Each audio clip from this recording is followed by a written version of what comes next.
హల్లెలూయా. Praise అలా. దేవునికి వందనములు. మీకందరికీ వందనములు. ఉదయకాల దేవుని వాగ్దానం కీర్తనలు 56 12వ వచనం ధ్యానించుకుందాం. దేవా, నీవు మరణంలో నుండి నా ప్రాణమును తప్పించి ఉన్నావు. నేను జీవపు వెలుగులో దేవుని సన్నిధి సంచరించినట్లు జారి పడకుండా నీవు నా పాదములను తప్పించి ఉన్నావు. వాక్యంలో మనము చూస్తూ ఉన్నాము, మరణం నుండి మన ప్రాణాన్ని తప్పించే దేవుడై ఉన్నాడు. మనం వెళ్తున్న ప్రయాణాలలో కానీ, మనం చేసే పనులలో కానీ, అనారోగ్యములలో కానీ మనకు ఏ హాని కలగకుండా, ఏ అపాయాలు కలగకుండా మరణం నుండి తప్పించే దేవుడై ఉన్నాడు. చావు బ్రతుకుల మధ్యలో మనం కొట్టుమిట్టాడుతున్న మనలని మరణం నుండి తప్పించే దేవుడై ఉన్నాడు. పడక స్థితిలో ఉన్నప్పటికీ కూడా దేవుడు మనలను మరణం నుండి తప్పించి కాపాడి రక్షించే దేవుడై ఉన్నాడు. మనము దేవుని సన్నిధిలో మనము నమ్మకంగా యథార్థంగా ఉన్నప్పుడు దేవుడు దేవదూతలను పంపించి మన చుట్టూ కాపుదల హస్తాలు ఉంచి మనకు కాపుదలగా, మనకు రక్షణగా, మనకు భద్రతగా ఉంచే దేవుడై ఉన్నాడు. మన పాదములకు రాయి తగలకుండా దేవదూతలు ఎత్తి పట్టుకుని వాక్యంలో చూస్తూ ఉన్నాం.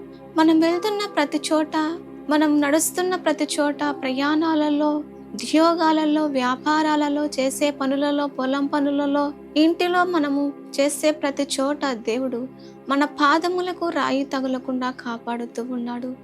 మనము జారి పడిపోకుండా కాపాడుతూ ఉన్నాడు. అపవాది వేసే తంత్రములలో మనము చిక్కుబడకపోకుండా, అపవాది వేసే తంత్రాలలో మనము పడిపోకుండా, శత్రువుల పన్నాగాలలో పడిపోకుండా, ఎంతమంది మన పైన వ్యతిరేకంగా చేస్తున్నప్పటికీ మనకు ఏ హానియు, ఏ అపాయము, ఏ ఆపద కలగకుండా దేవుడు మనల్ని కాపాడుచూ ఉన్నాడు. మన పాదములు జారిపోకుండా దేవుడు తప్పించి మనలను కాపాడుతూ ఉన్నాడు. మనము దేవుని సన్నిధిలో ఉన్నప్పుడు దేవుడు మనకు తోడుగా ఉంటాడు, భద్రత ఉంటాడు. మనము ప్రతి ఆదివారం మందిరంలోనూ ఉండాలి. మనం ప్రతిరోజు ప్రార్థన చేసుకుంటూ, వాక్యము చదువుకుంటూ నమ్మకముగా ఉన్నప్పుడు ఏ హానియో, ఏ అపాయము సంభవించకుండా దేవుడు కాపాడి, దేవుని సన్నిధిలో ఉన్నప్పుడు దేవుడు మనకు తోడుగా ఉండి దేవుడు కాపాడే దేవుడై ఉన్నాడు. దేవుడి వాగ్దానం నెరవేర్చును గాక. ఆమేన్. ప్రార్థన. పరిశుద్ధుడా తండ్రి, స్తోత్రాలు ప్రభువా. అయ్యా తండ్రి, నైనా మమ్మల్ని కాపాడే దేవుడు, మాకు ఏ హాని కలగకుండా అయ్యా నీ హస్తాల చేత భద్రపరిచే దేవుడు ప్రభువా. మీరే తోడుగా ఉండి సహాయము చేయమని యేసు నామములో ప్రార్థిస్తున్నాము తండ్రి. ఆమేన్.